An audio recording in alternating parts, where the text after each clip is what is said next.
Մեծարգո պարոն վարչապետ, նախընթաց ժամանակահատվածում դուք բալանսավորված դիվանագիտական կարևոր շրջագայություն ունեցաք Մոսկվա, ապա Նյու Յորք, ապա Ստրասբուրգ։ Մոսկվայում ատոմային ֆորումի շրջանակներում անձնական հանդիպում ունեցաք Ռուսաստանի Դաշնության նախագահի հետ, դատելով մուտքի խոսքերից եւ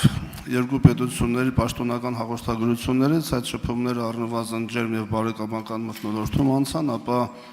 Նյու Յորք ՄԱԿ-ի գլխավոր ասամբլեայում հնչեց ձեր փայլուն ելույթը, որ արտացոլում էր Հայաստանի Հանրապետության ռազմավարական շահերի հստակ արտահայտումը, մի շարք շփումներ Նյու Յորքում, այդ թվում ՄԱԿ-ի գլխավոր քարտուղար Անտոնիո Գուտերեշի հետ, զուգահեռ արտաքին գործերի նախարար Արադ Միրզոյանի բազմաթիվ այլ շփումներ, ապա մեկնում Ստրասբուրգ, հանդիպումներ ԵԽԽՎ բարձրաստիճան եւ Եվրոպայի խորհրդի բարձրաստիճան շատ պաշտոնյաների հետ, ելույթ ԵԽԽՎ-ում, հարցերին պատասխանների հնչեցում, որոնք արտացոլեցին այն, որ Հայաստանի Հանրապետությունում մարդու իրավունքների եւ ժողովրդավարության խնդիրները անդադ գնալով կատարելագործում են, բայց ամենակարևորը, որ Եվրոպայի խորհրդում մեծապես աջակցություն ստացակ խաղաղության պայմանագրի օգոստոսի 8-ի նախաստորագրման հետ կապված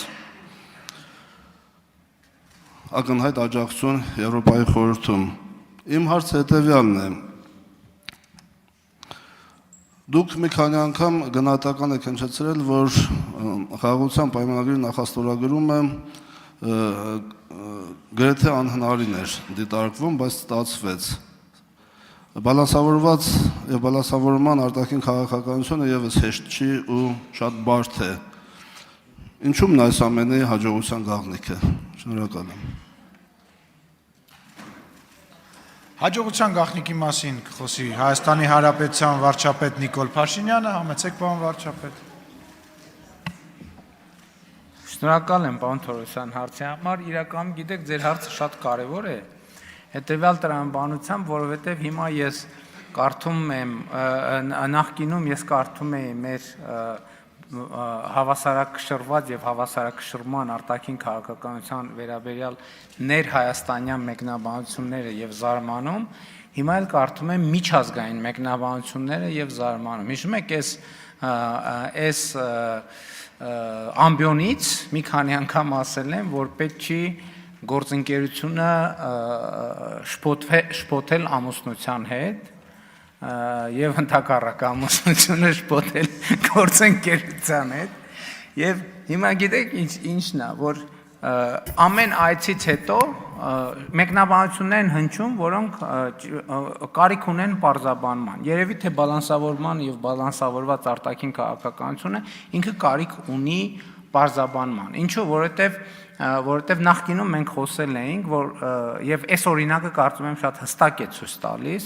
մասնավորապես նոր միջուկային ռեակտոր կառուցելու մեր փնտրտուքների մասին եւ ես միջազգային մամուլի արձագանքներից հասկացա, որ մեր դիրքորոշումը կամ լավ պարզաբանված չի, կամ պարզապես այդ պարզաբանումը չի հասել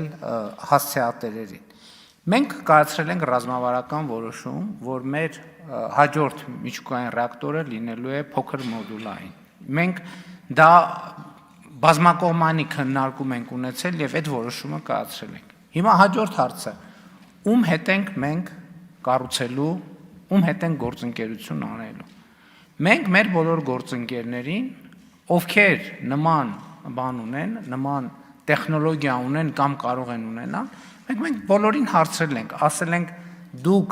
կնեղսրտեք, եթե մենք այս թեման քննարկենք նաև մյուսների հետ։ Բոլորը ասել են, որ ոչ։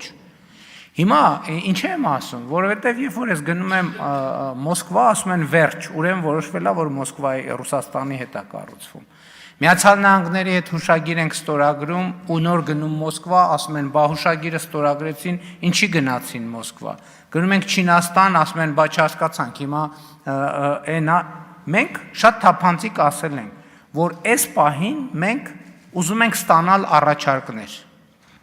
Եվ մենք այսօր նման խոսակցություն ունենք եւ Միացյալ Նահանգների հետ, եւ Ռուսաստանի հետ, եւ Չինաստանի հետ, եւ Հարավային Կորեայի հետ, եւ Ֆրանսիայի հետ։ Եվ որ առաջարկը մեզ, ընդ որում մենք քաղաքական կոմպոնենտ չենք դնում ընդհանրապես։ Մենք ասում ենք կոմերցիոն եւ տնտեսական շահավետության առումով մենք պետք է նայենք, որ առաջարկը նա մեզ ձեռնտու եւ ընտրություն կատարենք ըստ այդմ, որ արձագանքեք գուցե շարունակենք։ Շնորհակալ եմ, պարոն վարչապետ, ձեր խոսքը շարունակելուց զատ նաև խնդրում եմ անդրադառնալ այն հարցին, որին դուք անդրադարձաք ՄԱԿ-ի Գլխավոր ասամբլեայի ամբիոնից ելույթ ունենալիս, մասնավորապես Ադրբեջանի նախագահ Իլհամ Ալիևի որոշ արտահայտություններ, որոնք բացառապես չեն տեղավորվում օգոստոսի 8-ի համաձայնագրի տրամաբանության մեջ, մասնավորապես այսպես կոչված Զանգեզուրի միջանցք արտահայտությունը, որի հստակ պատասխանը դուք հնչեցրիք, ես խնդրում եմ ձեզ, որ Հայաստանի Հանրապետության թիվ 1 քաղաքական ամբիոնից եւս ձեր տեսակետը ներկայացնեք, շնորհակալ եմ։ Պարոն Թորոսյան, ուղղակի տարողունակ է, ես համոզված եմ այդ հարցերի կտան, եթե թույլ կտաք, ես միջուկային ռեակտորի հետ կապված այդ խնդրի համատեքստում ձեր հարցին պատասխանեմ։ Հիմա մենք ասում ենք, որ մենք այս թեմայով երկխոսություն ունենք 5 գործընկերոջ հետ։ Տեսեք, հրապարակային ասում ենք, եւ ընդ որում այդ խոսակցությունը գործնական է։ Մեր փորձագետների խմբերը այցելում են կամ պիտի այցելեն տարբեր տեղեր, տեսնելու, ուսումնասիրելու, պարզելու, եւ մենք, բայց մյուս կողմից էլ առաջիկա 1-2 տարվա ընթացքում մենք պետք է որոշում կայացնենք եւ պայմանագիր կնքենք, եւ այդ որոշում կայացնելու եւ պայմանագիր կնքելը չի ունենալու աշխարհքաղաքական, արտաքին քաղաքական ենթատեքստ, որովհետեւ մենք ուզում ենք փոքր միջուկային ռեակտոր եւ ուզում ենք դա առավել լավ գնով, առավել անվտանգ տեխնոլոգիայով եւ նաեւ իր ներդրման հետգնման հնարավորինս առավել կարճ ժամկետով։ Խնդրում եմ, այս ոչ ոք սրա տակ աշխարհաքաղաքականություն չփնտրի։ Շնորհակալություն։